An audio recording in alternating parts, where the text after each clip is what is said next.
Hi, I'm Erica, and I have an absolutely gorgeous son called Anthony, who has a very, very rare genetic disorder.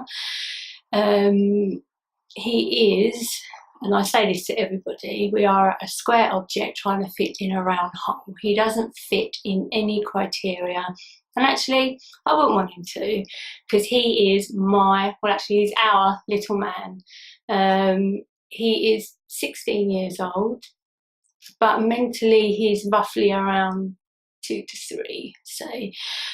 He is incontinent.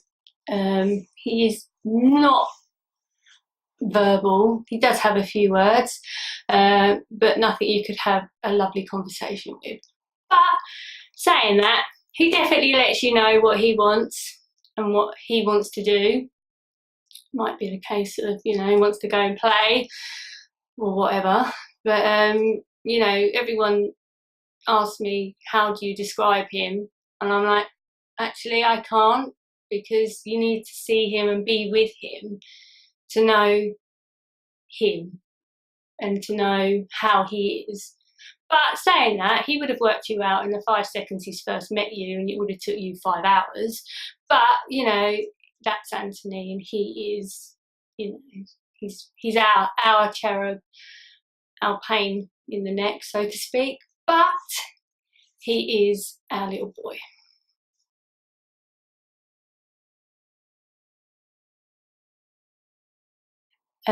Parc is the most welcoming place that you could go.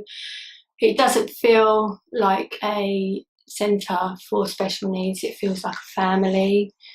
You are part of a family. They know you, they know the child, they work with both of you to keep everything in the right direction for what's best for my child or anyone else's child that comes through the doors.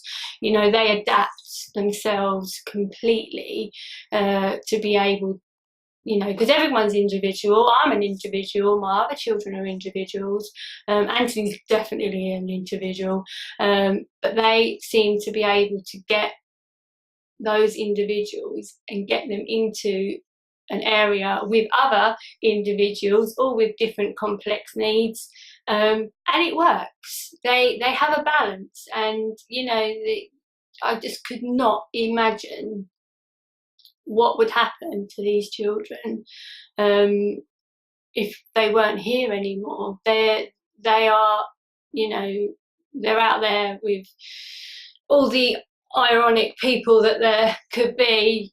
They just do an amazing job. In fact, I don't even think some of them consider it as a job. It's more of a lifestyle. I think they go beyond what their job description is to make it accessible for those children, and they take those children into their hearts and into their souls. So they, you can't get to know or work with a particular person or child without getting to know them for definite. And you get that bond, but then you get the special bond where Anthony would be completely different here than he is at home. He's 16, still hanging around with his mum. I wouldn't like that. Although I love my mum dearly. But here he gets to be able to hang out with his mates, so to speak. Although they're care workers and this, that and the other, they are his buddies, so to speak, and the other children that come here, for a child a lot like Anthony, they don't really get the social aspects. A lot of the children want to be on their own, but they get them in here and you see them absolutely blossom, and they want to engage with other activities that other children are playing with, not necessarily in there doing it with them, but even being in the same room, in the same area as something else going on, is an absolute amazing achievement. And that you can't, if we could bottle it and sell it, it would be amazing. But Parc are on their own. There's not a lot of places around that will cater for children with such complex needs, and it's somewhere that should not shut at all, because Anthony is here quite a lot. Not because I want to get rid of him, it's because he gets out of coming to Parc, which I can't give him. He gets to be a teenager in controlled in an environment that is controlled to an extent, because he can't be left on his own. He's got no stranger danger, he's got no danger awareness whatsoever. The harder you fall, the louder he'll laugh, so to speak. He finds everything hilarious, and you have to try and contain that, because obviously it can barrel into horrendous stuff that without him realising that the consequences to actions and this, that and the other. But here they take that into consideration, and he can be a fun-loving, cheeky boy that he is to everybody, but he's got a big buddy to keep him in line, so to speak. Sounds awful, doesn't it? But to make sure that he's still following rules and regulations that he still needs, like everybody still needs to follow, but it's done in a level and a way that Anthony is able to understand. I'm not saying that he's a perfect child, by no means. He has his moments like everyone does, but again, Parc managed to get it. They managed to, if there is a problem, they're very quick to sort it out. They work very closely with myself to say, right, okay, what strategies would we like this, this has happened, we'll do this and that and the other.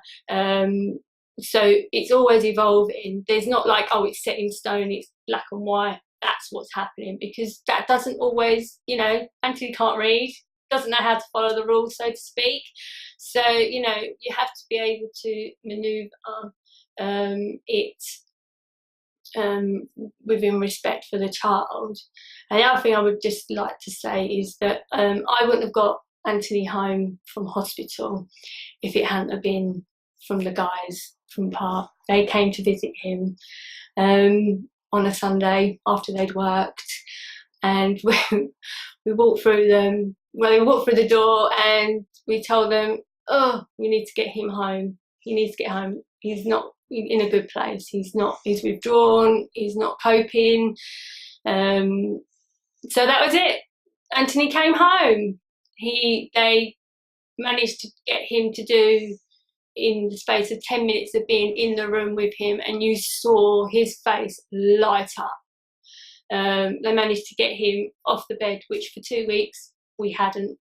He was a 7-to-1 in the bed, to try and remove him, to get him into a wheelchair, to get him up and about, to get him back mobile. They did that in 10 minutes of them being there. And that will always be in my heart, because I think if they hadn't come that day just to say hi and how's he doing, I think we'd still be there nearly a year down the line.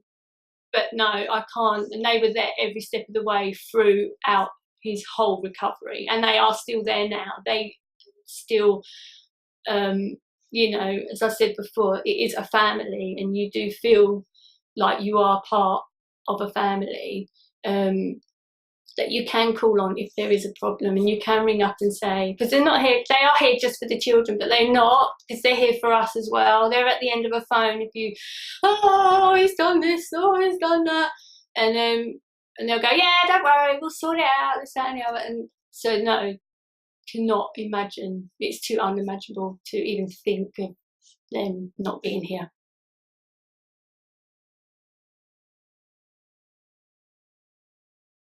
It would be very sad. He would miss out on the fun he has. They're his buddies. It's not coming to a play centre or coming to a respite centre. He's coming to hang out with his friends. He comes to have some fun. All the stuff that he can't do with me because I'm his mum. And what 16-year-old would like to hang around with their mum 24/7? No, it doesn't work. But here he loves, he's here quite a few sessions a week. Because he wants to be here. I would not put him somewhere where he would not be happy. I would not put him somewhere that he wasn't working for him. Yeah, we have good days, we have bad days, but Anthony adores this place. Anthony adores the people in this place. His birthday this year, we had a lovely barbecue for him. A few of his friends from Parc came, like the other children. They had an absolute amazing time because they're in a location they didn't know, with people they didn't know, with animals, and they absolutely coped amazingly. But the best thing was that I gave Parc an open invitation. Whoever would like to come is more than welcome. Well, do you know what? I was so overwhelmed with how many of the Parc play workers, care workers, came. They just were unbelievable. And it was just like Anthony having a party with his friends, with with the lads and the girls, having a laugh, like it was for my other children when they would have a birthday party or a gathering, so to speak, as I suppose should be known at their age, where they're just hanging out and having a laugh. Everything was on Anthony's level, but everyone was enjoying themselves. He was so overwhelmed, they going from one to the other, to this, to that, but they also understand he's still in recovery from his operation, so he's still limited on what he is able to do, but they get him, he gets them. It just, Anthony wouldn't be Anthony without Parc.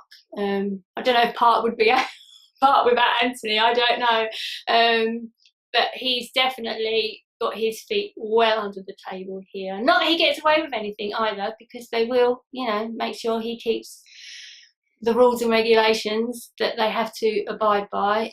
But I don't think if he could imagine, he would not cope without having that support network from having the guys to hang out with and have experiences with. This year's been a bit of a difficult year because he hasn't been able to go out and about with them on all the trips that he would normally go out. He's a thrill seeker, he loves roller coasters and all that. So unfortunately, they have to go with him, and he has an amazing way of getting everyone to do what he wants them to do. I don't know how he does it, but they do it. It's sort of like probably the same scenario. If he said jump off a cliff, you probably would, because he's asked you to. But he's an amazing little boy. But I can't imagine a life without Parc. Anthony would not be Anthony without Parc either.